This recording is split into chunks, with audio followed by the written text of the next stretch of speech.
Welcome to the Grow Your Law Firm podcast, brought to you by Pilma. This podcast helps lead lawyers to more growth, profit, and freedom.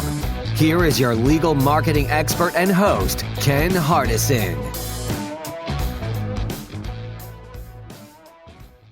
Hi, this is Gracie Howes with Pilma. Let's hit pause for just a second on this episode because I have to tell you about this event that every forward-thinking PI firm should have on their calendar this January. It's the AI for PI Expo in Orlando, Florida, January 15th through 17th. This is the very first conference of its kind dedicated entirely to showing personal injury firms how to harness AI to save time, cut costs, and grow faster.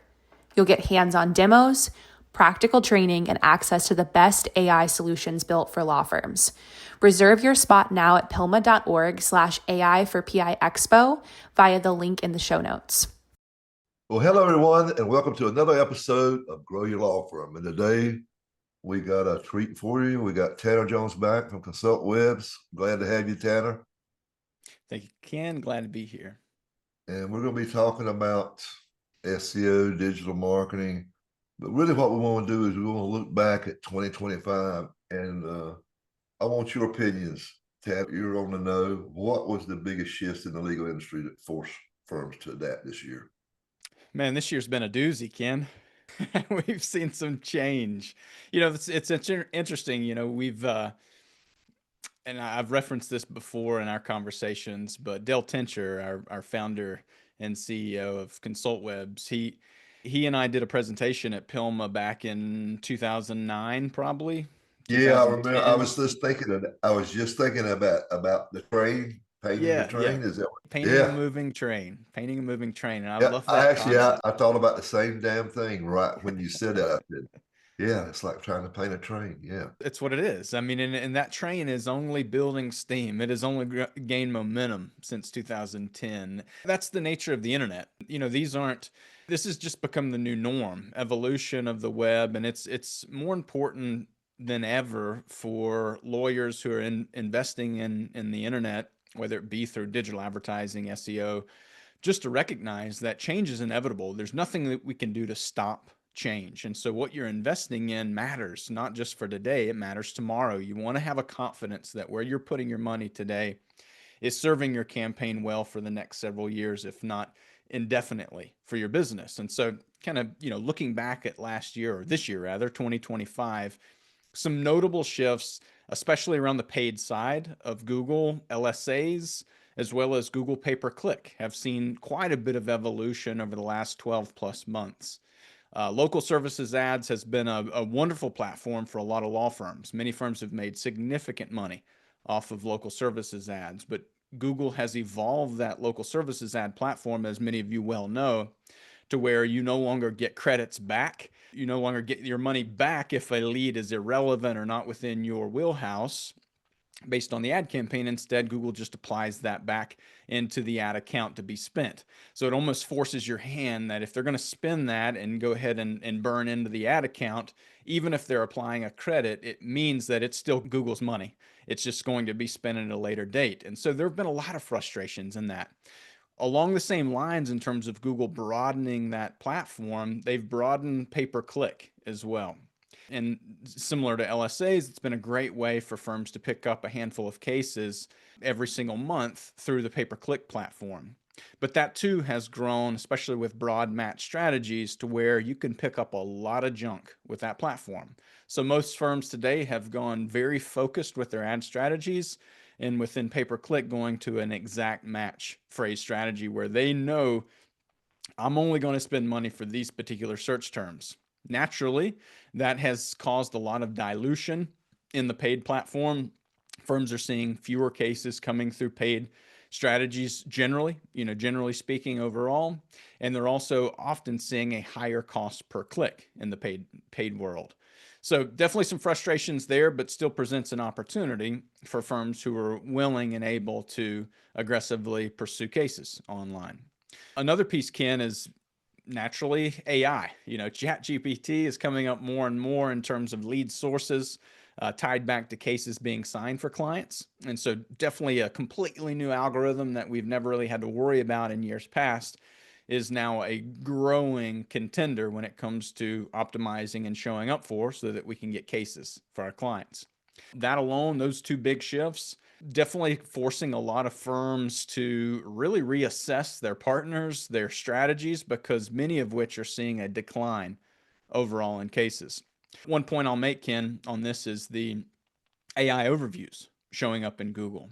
This is where Google has applied their Gemini platform into search, where now they're allowing generative search to be available in Google when a user gets there, and they're showing up these AI overview results. Well, over the last several months, really since the beginning of the year, many firms are starting to see significantly less clicks into their website. They're seeing impressions grow, but no click leads. And so this is really causing quite a bit of messy attribution. Whereas in the past, it was much easier to be able to diagnose how a visitor came in, which search rankings you're showing up for, and that path that user takes all the way into the site to convert.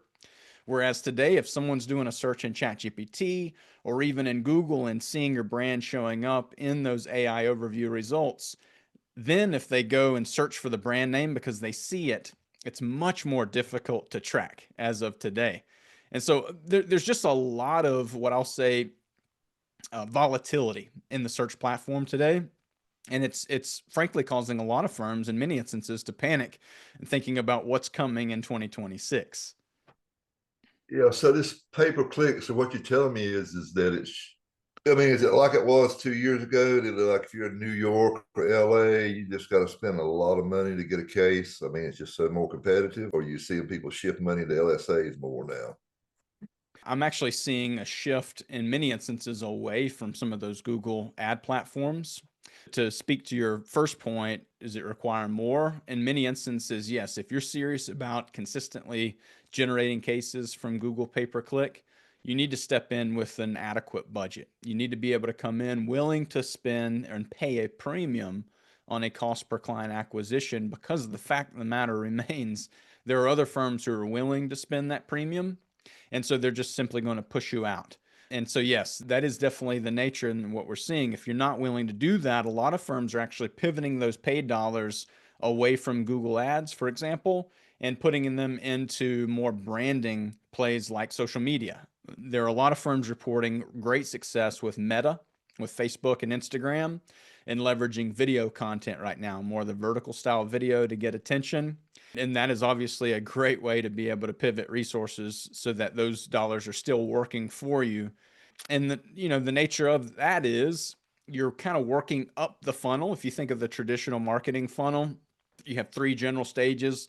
Top of the funnel is more brand impression. You're just simply getting your brand out there. Once you move down the middle of the funnel, those are people who have some level of interest in hiring a firm, of handling your types of practice areas. So generally speaking, those are going to be more qualified leads consistently once you move down the funnel. That's the mind shift firms need to take if they're moving dollars away from the middle of the funnel and placing them up above in the top of the funnel. Usually they're going to see more leads come through, but lower quality leads in that effort. So they're going to have to shuck more oysters, if you will, to find the pearls by moving that money into the top of the funnel. Yeah. Let me just ask you, is it hit and miss with retargeting ads where they visit your website, or does that not even matter anymore? Yeah, especially in the area of personal injury and most areas of law, because it's a personal matter, we are restricted. Most advertisers are going to be restricted from serving up remarketing ads, meaning people who have previously visited your website, showing them ads within the Google platform. It's becoming nearly impossible today. The only platform that's still available for most advertisers is Meta for Facebook and Instagram to be able to leverage that type of remarketing strategy.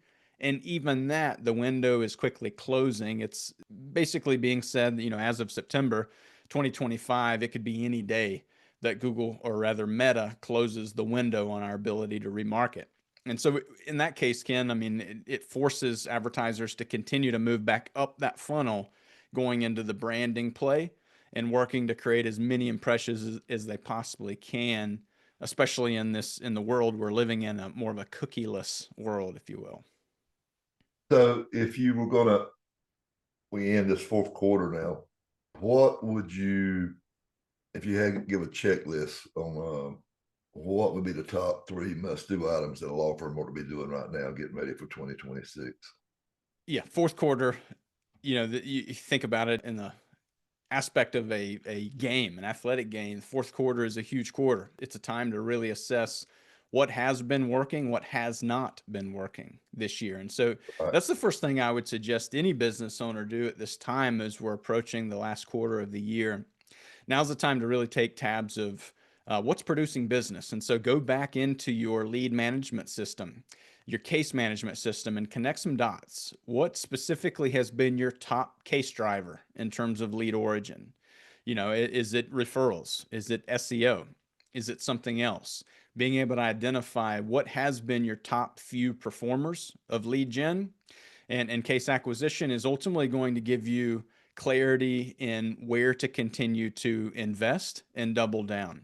A lot of firms in this fourth quarter tend to try to think, all right, let's reinvent the wheel. Let's find something new, let's find something no one else is doing, and let's really try to find, that golden ticket, if you will, that magic bullet as we close out the year.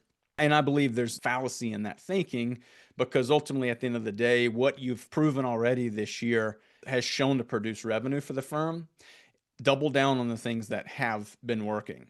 Another thing too, just in terms of a general checklist, so often firms, especially if you've had a good year, tend to see quarter four as a throttled down season.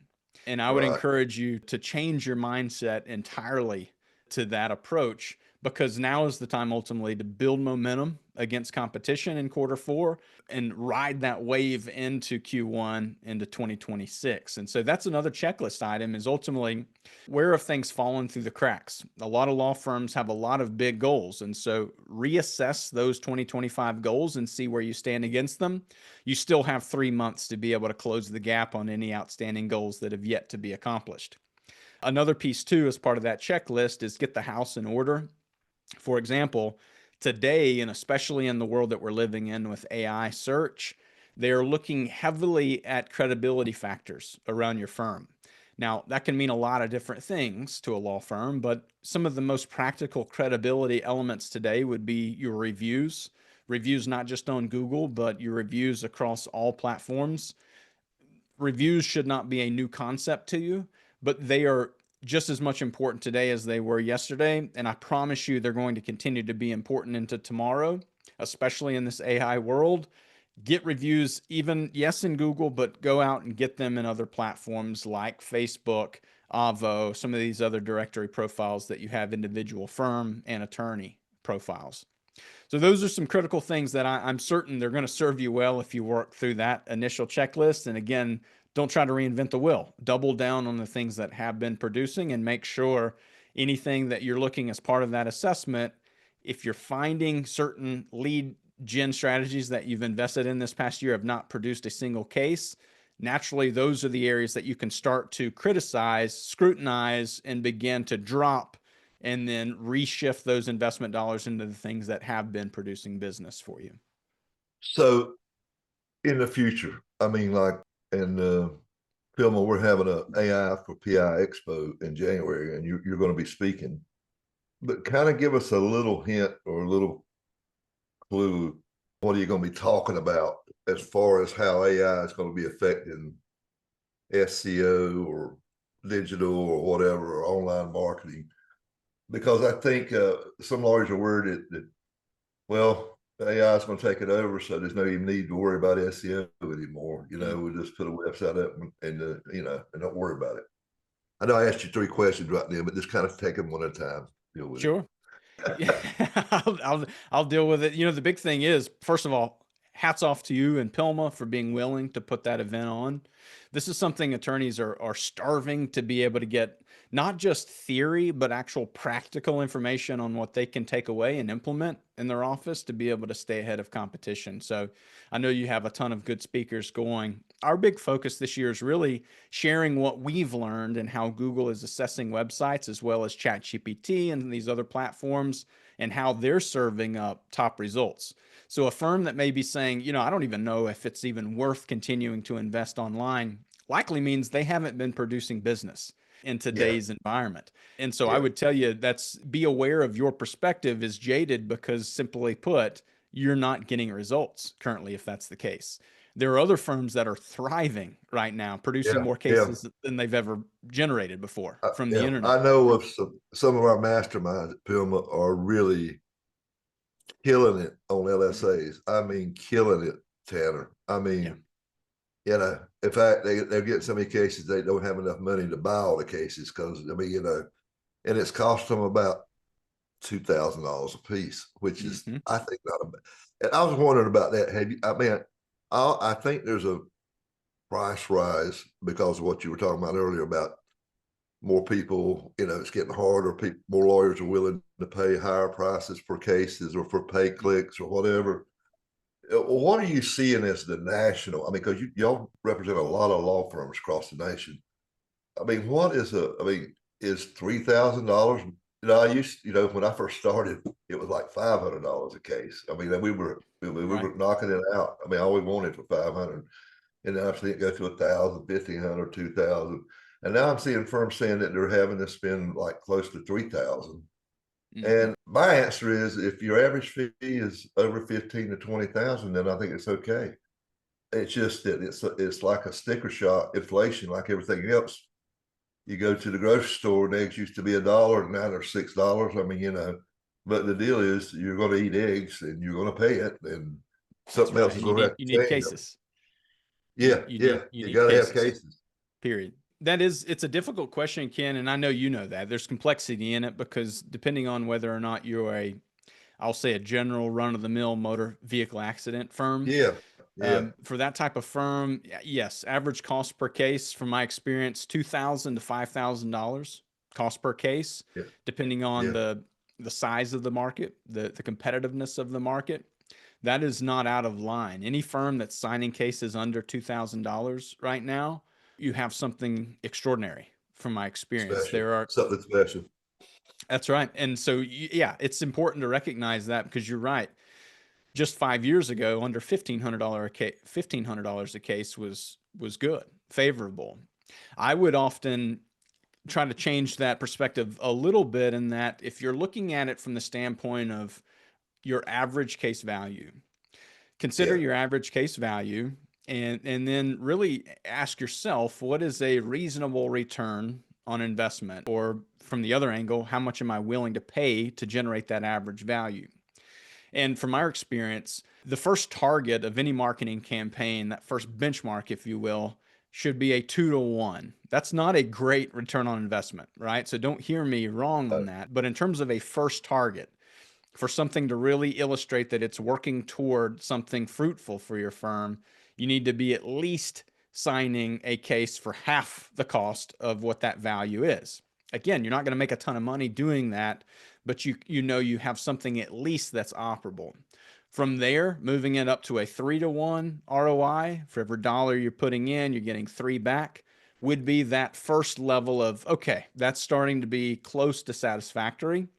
And then most firms would tell you the ideal target would be a 5 to 1. For every dollar you're putting in, you're getting 5 back. Anything beyond yeah, that is gravy, quite frankly. And so that yeah, helps often just to break it down in a very simple way. And it also helps to kind of level the playing field with your own firm and your own average value of a case.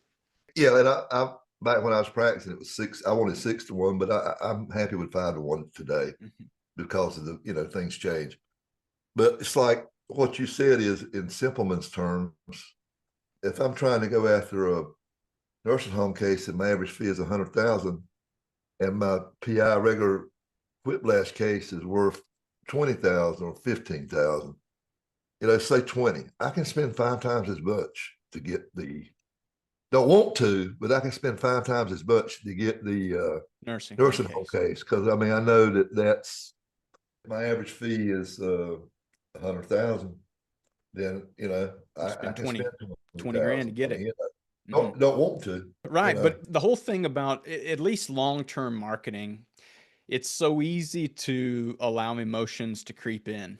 And if you can start, especially we're talking about Q4, this is not a finish line. You shouldn't see it as a finish line for your year. This is a ramp up period. This is the time to build momentum and steam going into next year. And if you're looking through the lens of how can I truly assess without emotion, just objective assessment of how we're performing, where we're trending, looking at those numbers just like that allows you not to, bring in the clutter of what other competitors are willing to spend, what the market averages are, and purely look, okay, if I'm, as you said, averaging, X on per case, I know I can confidently spend up to this amount of money and we're going to make money all day long as a business. And it truly allows you to remove emotions from your decision making, which is one of the most difficult things to do as a business owner. I think it's just getting harder today. And I ask your opinion on this. Back when there was just Yellow Pages, TV, radio, billboards, you could use all these different numbers and everything. And I know you can still do a certain degree, but what I'm seeing is so much with social media and just everything. I mean, it's hard to really figure out attributions, I guess is what I'm talking about. It's hard to attribute, okay, I want you to spend more money on this because of this, but I think it's a little easier with pay-per-click and LSAs. You can actually do attribution a lot easier, but get into some of these areas, it's just hard, right? And think about it this way. You can say, well, I mean, I'm doing this many on organic, but I'm just being honest. If you got guys that are on TV and radio, they're going to do better on organic just because they got a better name recognition, either consciously or subconsciously. When they see it up there on the front page, but you got to get them there. But if you get them there and they're on TV too, it's a lot more likely they're going to punch that number, just even if they don't even realize it, because subconsciously they've seen it and it's familiar. And people go to things that are familiar, right? Whether they know it or not. Familiarity wins most often. It really does. And you hit on some important parts when it comes to investing online. If you're well established, you've been investing in some of these traditional advertising methods, like you mentioned, radio, billboards, you're creating awareness. It was really fascinating during the pandemic. Google came out with a study and they were really speaking to the law of effective frequency. And for those of you who have never heard that phrase before, but it's just the power of repetition of your brand, staying in front of someone. And what was fascinating in that study, Ken, was that Google had proven that over time, year over year, consumers were requiring more touch points from brands. And I know this number is not going to be perfectly accurate because I'm going totally off of memory here from several years ago. But over 10 years ago, it was suggested that consumers needed less than 10 touch points from a brand to actually feel like they recognized it, they were familiar with it.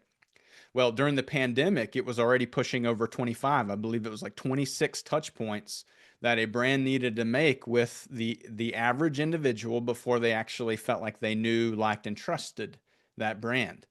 Well, now we are what, five years post pandemic, and you have to ask yourself, are people less distracted today because of noise online or more focused?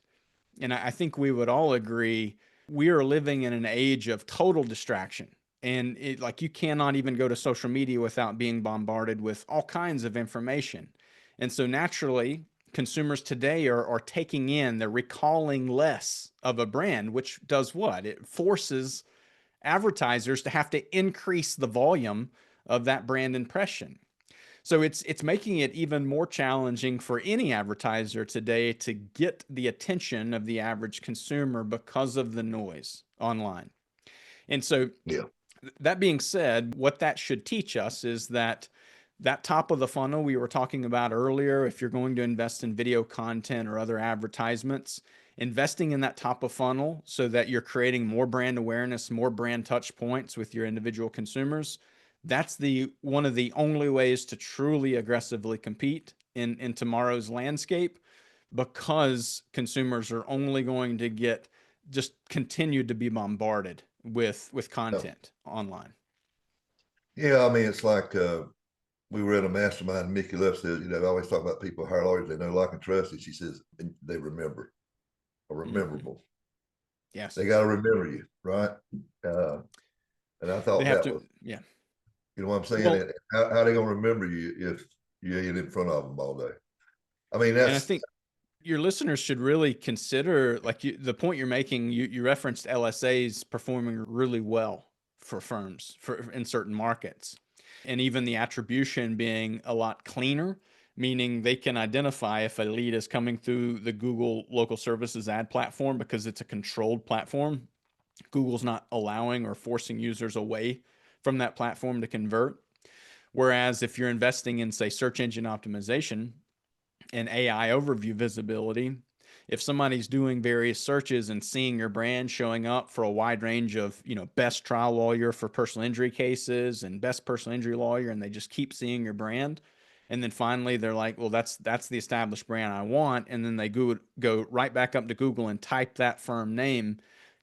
In many instances, you have no way, very little clarity in that entire path that someone took. But it goes back to the point I'm making that people need those multiple touch points before they actually start to feel confident in the decision being made. And so if you're not investing in a platform like LSA that's such a closed platform and easy to attribute cases, you're going to have to go in with the assumption that attribution is never going to be perfect. It's never going to be clean and clear, knowing that SEO generated a cost per case of 2,200, whereas TV generated a cost per case of 2,700. Those days, frankly, are long behind us at this point, and yeah, because that's it what I'm has saying. It's become just so hard to difficult. do. It's so difficult. I mean, we're sitting in masterminds and we're supposed to do it, but it's just, I mean, you can do it, and that's the big quandary. I know some of it's working which part, and all that, but I think there's ways of doing it. I think if you're doing everything the same, and then you change one thing, or add something, or add more money to something, and you see it go up or down, and you got to look at the outside forces too. If somebody else comes in your market, like, that could change things. But if things are kind of the same, I think if you look at it from a 360 view, you can kind of get an idea. I don't know if you know any law firms that are doing that. I know a couple. And that's kind of the way they look at it now, because they're doing so many things now, Tanner, that they can't really, like you said, all the different points. And then they go up that ladder until they make their decision and raise their hand and hire you. So I think you're going to see more and more companies and law firms do it that way, because it's so hard. And I used to do the ask them, and that was right 80% of the time and wrong 25-30% of the time. I had never did billboards, and I'd get at least 4 or 5 cases a month. They said they saw me on a billboard. I mean, I never done a You're going to hear billboard. that. And you hadn't I been was on all billboards. over TV now. All over TV. I mean, all over the yellow pages. And I think they just assumed they saw me so much, they must have seen me on a billboard.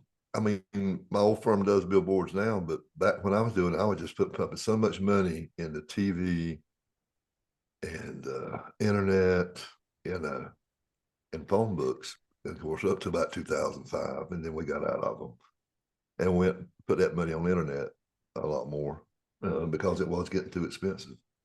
And now, kids today don't even know what the hell a phone book is. No. I mean, they No, don't. they don't. They don't know what you're talking about, yellow pages. I want to make a point that just because it's becoming more challenging doesn't mean that it's any less important. Yeah. And so that goes back to the point of track what you can. And there's significant tracking that's available today. You have, in most instances, most digital marketing companies, if they're working with you, they have the ability to identify, in most instances, where that last touch attribution was, meaning where was that user when they ultimately decided to pick up the phone and call or fill out a contact form. Right. Now, we just got through talking how many consumers need 26 plus touch points from your brand before they're actually willing and confident to call you. And so there's still a lot of touch points that are not being considered if you're only looking at that last touch attribution. But it's still very important to be able to assess where are they going in that final stage, because naturally, the more you know, the more you can make changes to improve or increase the amount of leads coming through that. But going back to what you were suggesting earlier, there is a very useful metric of looking at that overarching number. Here are the number of cases we brought in last month. Here are all the marketing and advertising efforts that we're doing and the amount of money that we put into that. Being able to assess that top level, X amount put into marketing, Y amount received in cases signed, gives you some level of a benchmark metric to know how you're performing overall. From Yeah. there, then it's a matter of being able to look at all the individual marketing strategies you have in place and have a goal or a target that you're working toward. Sometimes you may not know that internally at the firm, and you may need to lean on your marketing partner to tell you what is a reasonable benchmark that we should be aiming at with respect to successful metrics. Sometimes, if that particular advertising campaign is not geared toward producing immediate leads and maybe it's more geared toward brand awareness, well, there are other objective metrics that can be evaluated to determine whether that's a successful effort, whether that's a cost per impression metric, whether that's a cost per action, a click or an engagement of some sort. But even again, if it's not intended to produce business, it should still have an intention to produce some metric. What is that metric? Be on the same page with your marketing partner and use those metrics to determine whether a particular campaign is trending in the right direction. So it's not, again, a matter of, all right, this is just becoming too difficult, we're not going to track anything.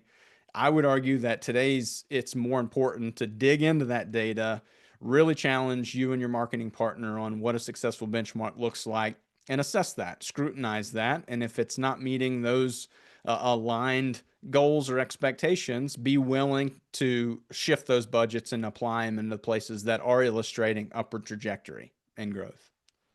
Well, it's the market keeps growing, right? I mean, that's the bottom line. I mean, more and more competition, more and more equity money, hedge fund money, all that stuff's coming in either directly through Arizona, Puerto Rico, and then these side deals where they're setting up these management companies, and put money into that and doing all the marketing, and then they get a percentage of that company, not of the law firm itself. So I just think you're going to see more and more, and I'm thinking that's one reason I'm real up on this AI, Tanner, is I think that can help us, the smaller firms, compete with the bigger firms in marketing and in labor, so that they can spend more and be able to level the playing field. Because we see what's happening. I don't want it to end up like the railroads were back in the early 1900s, where there was only 2 or 3 and they had a monopoly. I mean, you don't want that. That's not good for the consumer. You're definitely seeing just a wave of, even lead gen companies. You have investment money coming in from non-lawyers, but you also have these non-lawyer firms having equity ownership in these firms. You have a lot of different players, as you already alluded to, entering the market. As you were saying that, my mind went back to the point that you shared that Mickey Love had talked about, in terms of, yes, you want people to know, like, and trust you, but you also need to be relatable and memorable to the consumers. Yeah. I think that point hopefully is not lost on your listeners here, because especially as the market continues to become more and more crowded, it should challenge you as a law firm owner to ask, who are we speaking to? We go back to the unique value proposition and why you're different. You have a lot of competition entering the marketplace, many of which are saying a lot of the same thing. Now is the real opportunity to assess truly who you are, who you want to speak to, and be committed to that. Don't be concerned that you're going to allow certain crumbs to fall to the side. That's part of it. That's the beauty of being able to truly identify your unique value and find out why people relate to you, why they're hiring you already, and double down on that message, because that's what's going to help to differentiate you enough in order to compel the click. It's one thing to have the visibility. It's another thing to be able to compel the click. And that's where you really need to reinforce the uniqueness of you, your attorneys, why you're different. Yep. I think I remember when you were working on my website many, many moons ago, I had a section of why, I wanted them to see how we're different. But why should, if I was doing one now, why should you hire us over everybody else? I think that's a fair question. That's what's going on in the consumer's mind. I mean, it is. People want to know it. Yeah. Why not That's just it. meet it right on the friggin' front page of your website? Why you should hire us over all other law firms and go Well, down and and whatever it is, let it be. I mean, you got to figure out what it is. It's got to have a hook. right, don't just pull But it out of the sky. Be intentional no, about no, what. there's a methodology to it. There's a Mhm. methodology. I mean, Well, and yeah. just simply putting it on the website too, Ken, is a powerful driver for the AI search world that we're living in, because people are actively searching just that. Why is this firm different from another firm? If it's explicitly detailed on your website on why you're different, why other clients have chosen you because of those differences, that's all readable content where these generative search platforms like ChatGPT can better understand who you are and how you help. So yeah, if that's missing on your website, you're not clearly representing that to the public, that absolutely should be a takeaway from this discussion. Yeah, I agree. I agree. Now we're finishing up with what is the number one first thing I tell lawyers. You got to figure out your value proposition, your differentiator, whatever you want to do, because everything should be built on top of that. What I'm saying is that, you know what I'm saying? That before you spend a load of money, figure out why you over the rest of them. If you can't answer that, then you're not going to be effectively. You're still going to get results, but not as good as you had that. You It, remember mine had nothing to do with getting the biggest settlement. Mine was, try us out for 30 days. If you don't like us, you get your file back, no fees, no cost. That was a client satisfaction guarantee, client service satisfaction. And that differentiated us. With Pillman, we're different. Why are we different? There's a bunch of programs out there like mine, a lot of mastermind. We're the ones that give you the money back guarantee, no long-term contract. I can always say we're the biggest and the longest, and all that. But really, when it comes down to it, what's going to affect them more is if they know that they got a way out. You know what I'm saying? I mean, I think I agree. so. I don't know. I mean, a dentist can't do that. I mean, because once they go in and take the teeth out or fill it, they can't take it back. But with our business, you could do it, and with the law firm business, you could do it the first 30 days. Certain business you can't do that. I know that because you got so much money up front. Like you building a website, you got a load of money invested that first 90 days building a web. That'd be hard to say, okay, like I said, 90 days will give you money, but you can't do that because you go broke, right? You can do that with what I'm doing. It's different. But yeah. Well, this has been fun. Any parting words? People want to get up with you and pick your brain. I know you like to talk about this stuff. How can they get up with you?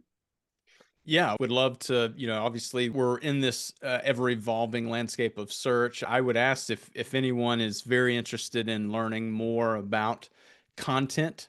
Content today is going to be a major component in ranking in AI. There's a lot of evolution in content strategy.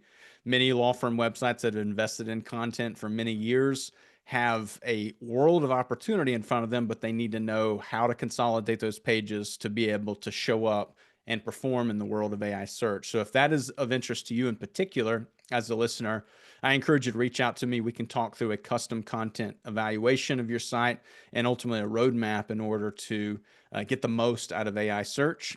Just simply go to consultwebs.com, give us a call or fill out a contact form. We'd be happy to provide that for you.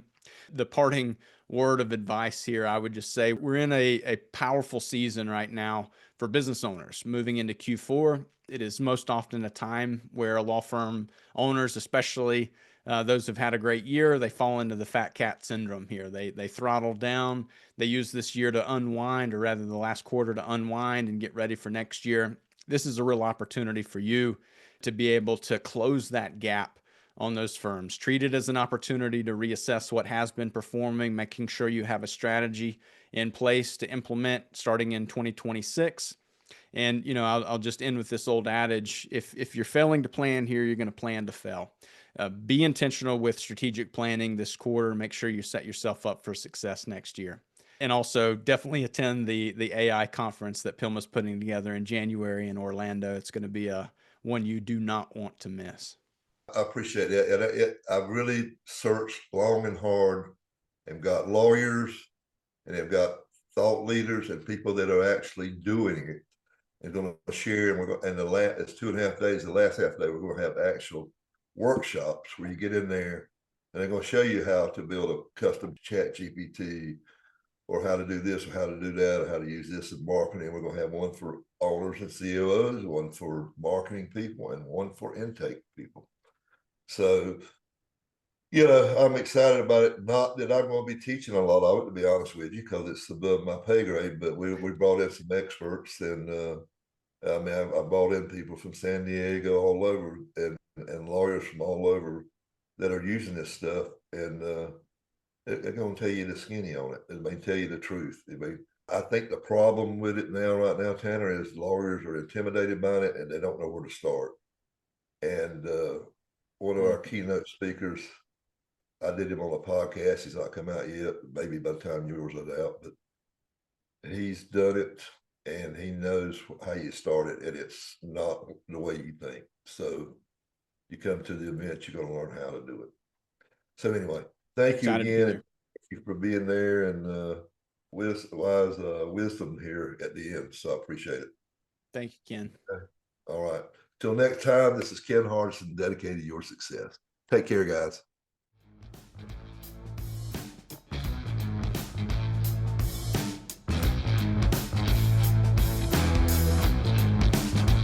You have been listening to the Grow Your Law Firm podcast, the podcast that leads lawyers to more growth, profit, and freedom.